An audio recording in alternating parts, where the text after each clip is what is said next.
Story time with Aunt Heidi. We're going to be reading Mrs. Piggle-Wiggle. Chapter 1. Mrs. Piggle-Wiggle herself.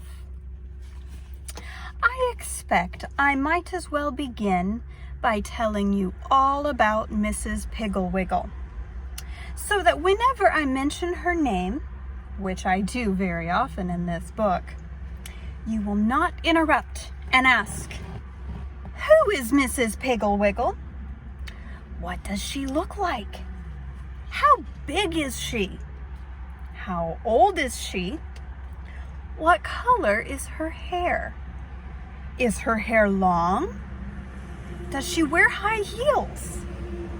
Does she have any children? Is there a Mrs. Piggle-Wiggle?" Mrs. Piggle-Wiggle lives here in our town.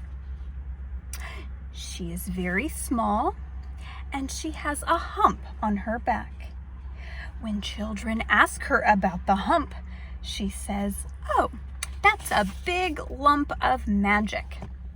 Sometimes it turns me into a witch, other times into a dwarf or a fairy, and on special occasions, it makes me into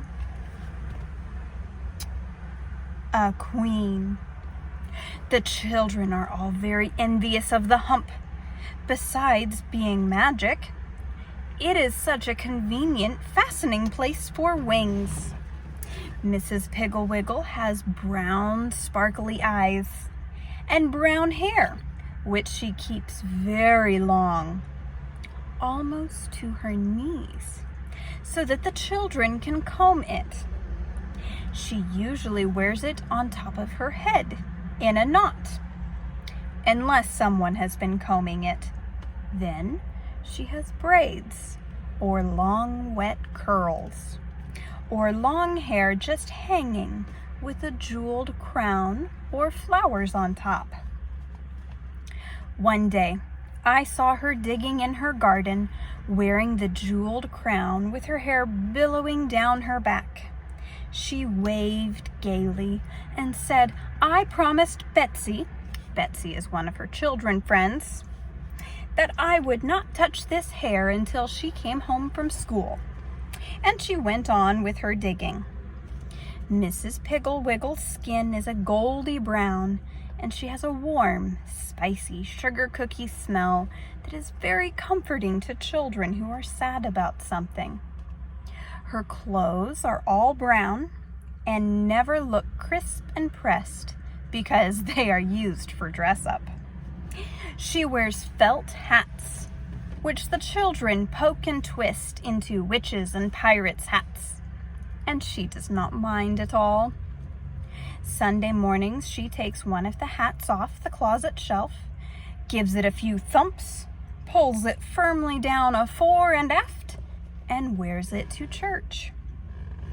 She wears very high heels all the time and is glad to let the little girls borrow her shoes. Mrs. Piggle-Wiggle has no family at all. She says that her husband, Mr. Piggle-Wiggle, was a pirate. Arr! And after he had buried all of his treasure in the backyard, he died. She just has herself and Wag, her dog, and Lightfoot, her cat. The most remarkable thing about Mrs. Piggle-Wiggle is her house, which is upside down. It is a little brown house, and sitting there in its tangly garden, it looks like a small brown puppy lying on its back with its feet in the air. Mrs. Piggle-Wiggle says that when she was a little girl, she used to lie in bed and gaze up at the ceiling and wonder what it would be like if the house were upside down. And so, when she grew up and built her own house, she had it built upside down, just to see. The bathroom, the kitchen, and the staircase are right side up. They are more convenient that way. You can easily see that you could not cook on an upside-down stove, or wash dishes in an upside-down sink, or walk up upside-down stairs. In the living room of her house is a large chandelier, and instead of being on the ceiling, it is on the floor. Of course, it is really on the ceiling, but the ceiling is the floor, and so it is on the floor. And the children turn on the lights and then squat around it, pretending it is a campfire.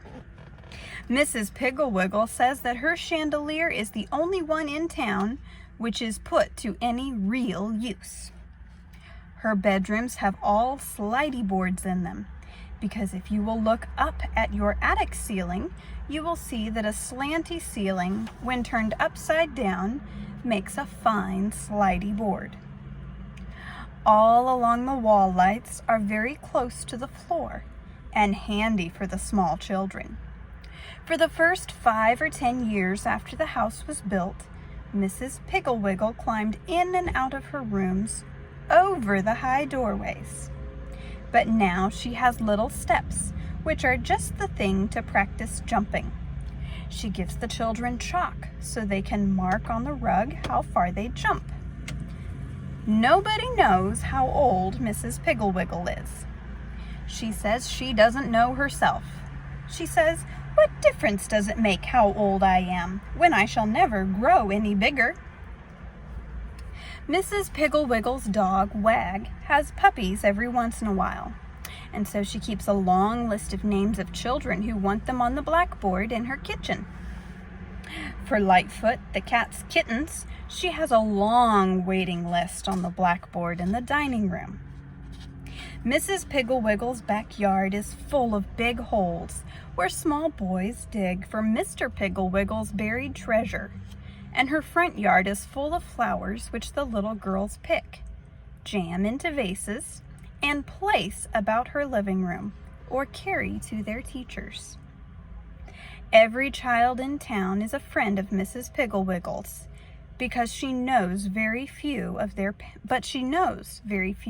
parents. She says grown-ups make her nervous. For the first year after she built her house, Mrs. Piggle-Wiggle lived there all by herself, except for Wag and Lightfoot, and she was very lonely. Then, one dark and rainy afternoon, when she was baking sugar cookies and thinking how much fun it would be if she knew someone besides Wag and Lightfoot to invite for tea, she happened to look out of her kitchen window, and there, coming up the street in the pouring rain, dragging a big suitcase and bawling, was a little girl. Mrs. Piggle-Wiggle wiped the flour off her hands and hurried right out into the rain and invited the little girl in for tea. The little girl's name was Mary Lou Robertson, and she was 8 years old and quite fat, and she was running away from home. She told Mrs. Piggle-Wiggle all of this after she had drunk 3 cups of cambric tea and eaten 7 sugar cookies. She said, "I'm running away from home because I hate to wash dishes. All I do is wash dishes. I am just a servant. Dishes, dishes, dishes. Wash, dry, put away. That's all I do. My mother doesn't love me at all. She isn't my real mother anyway. She probably got me out of an orphanage just to wash her dishes." Mary Lou began to cry again, so that the 8th sugar cookie got quite soggy before she finished it. Mrs. Piggle-Wiggle said, "Isn't she your real mother?" Mary Lou said, "She says she is, but no real mother would make you wash dishes. Wash dishes, wash dishes." "Now that's a funny thing," said Mrs. Piggle-Wiggle. "I mean, you're hating to wash dishes so much, because you see, I like to wash dishes. In fact, I enjoy washing dishes so much that a cause of great sorrow to me is the fact that the only dishes I must wash are for Wag, Lightfoot, and me. 3 or 4 dishes a meal, that is all. When I wash dishes, Mary Lou, I pretend that I am a beautiful princess with long golden curly hair. Mary Lou's hair was jet black and braided into 2 stiff little pigtails. An apple blossom skin and forget-me-not blue eyes. I have been captured by a wicked witch, and my only chance to get free is to wash every single dish and have the whole kitchen sparkly clean before the clock strikes. For when the clock strikes, the witch will come down and inspect to see if there is a crumb anywhere. If there are pots and pans that have been put away wet. If the silverware has been thrown in the drawer, or if the sink has not been scrubbed out. The witch will have me in her power for another year. Mrs. Piggle-Wiggle looked at the clock and jumped up. It's 10 minutes to 4, Princess, and we have so much to do. Hurry, hurry, hurry. Mary Lou also jumped up and began carrying the tea things to the sink, and Mrs. Piggle-Wiggle whisked them in and out of the dishwater, and Mary Lou dried them, and Mrs. Piggle-Wiggle hurried as fast as she could to put the cookie things away, and every once in a while she would stop and say, "Hark, Princess, do you hear the thump of the witch's big, gnarly cane?" Then Mary Lou, her braids bobbing up and down with excitement, would say, "I hear it, Princess. It is coming closer and closer." Soon the kitchen sparkled. The dishes were washed and dried and put away, and every crumb had been swept off the floor. Mary Lou even curled Lightfoot's tail neatly around her legs and smoothed Wag's fur. Just before the clock struck, Mrs. Piggle-Wiggle said to Mary Lou, "Princess, I must leave you now, but show the witch your work, and oh, I do hope you will be freed." Then she went upstairs, and pretty soon down the stairs came a terrible old witch with a long black dress, a tall black hat, and a big, gnarly black cane. Mary Lou was very scared until she saw the sparkly eyes of Mrs. Piggle-Wiggle under the black hat. She showed the witch the kitchen, and the witch took out the cookie pans and carried them over to the light to see if they were clean and dry. She got down on her knees, squeaking like a rusty gate, to see if Mary Lou had swept under the stove. She felt inside the teacups to see if there was sugar in the bottoms, and she put on her glasses to examine the sink. But she could not find anything wrong, so she handed Mary Lou the key to the kitchen door and screeched out, "You are free, Princess, but I will get you again, never fear." The witch clumped back up the stairs, and in a few minutes down came Mrs. Piggle-Wiggle. "Well," said Mrs. Piggle-Wiggle, "do you see why I like to wash dishes?" Mary Lou said, "Oh, Mrs. Piggle-Wiggle, that was the most fun I've ever had." Mrs. Piggle-Wiggle said, "Of course you can have more fun than I can, because you have so many more dishes to wash. If I only had more dishes and could take longer, I would be a princess with curly yellow long hair, apple blossom skin, blue eyes, and a beautiful voice, and I would sing sad songs over the dishpan. Also, if I had more dishes, I would have the witch ride through the night on a broomstick, and I would creep out on the back porch to see if she was coming. I could hear her land with a thump on the roof, and would slip upstairs to see if she was going to slide down the chimney or thump down the stairs. Oh, there would be ever so many exciting things to pretend, if only I had more dishes to wash." After a while, it stopped raining, and the sun came out, and Mary Lou took her suitcase and went home. That night, her mother, it really was her mother, of course, almost fainted when she came out to the kitchen exactly 27 minutes after dinner. Aunt Mary Lou was sweeping the floor, and all the dishes were washed and dried and put away, and everything was immaculate. Mrs. Robertson rushed in and called Mary Lou's father. He came out to the kitchen and pretended to fall on the floor with surprise. Then he said to Mary Lou's mother, "I like your new maid, madame. In fact, she is so much better than Tilly Slopwash, who used to be here, that I think we should invite her to the moving picture show some early evening." Then Mary Lou told them all about Mrs. Piggle-Wiggle, and Mary Lou's mother said, "Oh yes, I remember seeing that odd little house. She sounds like a charming friend, and if you are certain that she invited you, you may go over there after school tomorrow." The next day, after school, Mary Lou went to see Mrs. Piggle-Wiggle. She took her best friend, Kitty Wheeling, with her, and Mrs. Piggle-Wiggle was very glad to see them, and showed them through her upside-down house, and served tea and cookies.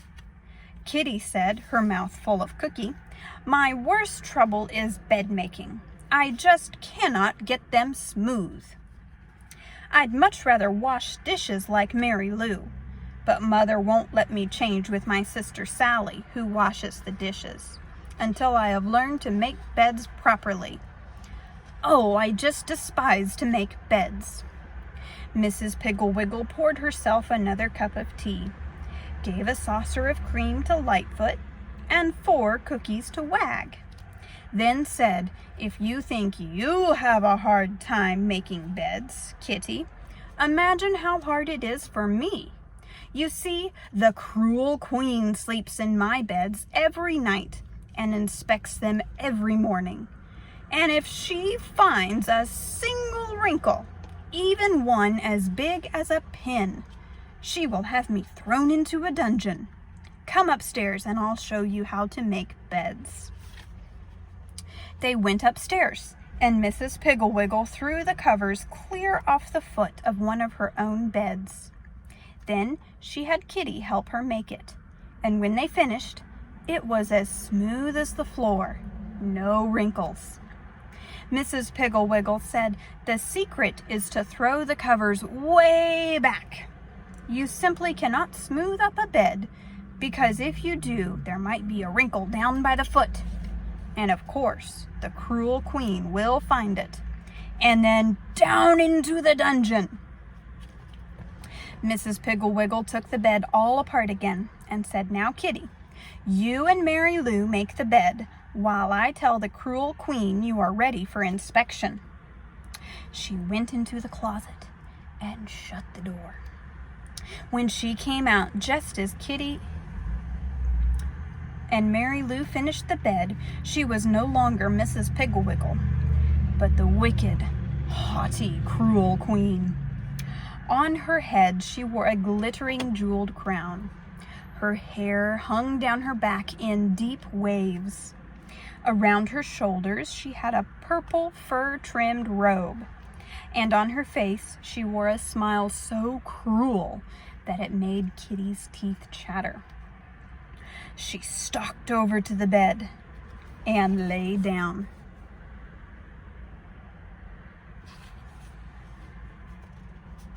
With her gold slippers, she felt the bottom of the bed. With her ringed fingers, she felt the top and the sides. She stood up, and with her scepter, she pulled back the spread to see if the pillows were wrinkled. Everything was perfect. The cruel queen's face became convulsed with fury. She yelled, "Not a wrinkle! Not a single lump! I am furious, but never fear, little slaves. My day will come, and into the dungeon you will go. Come, my servants, we will go."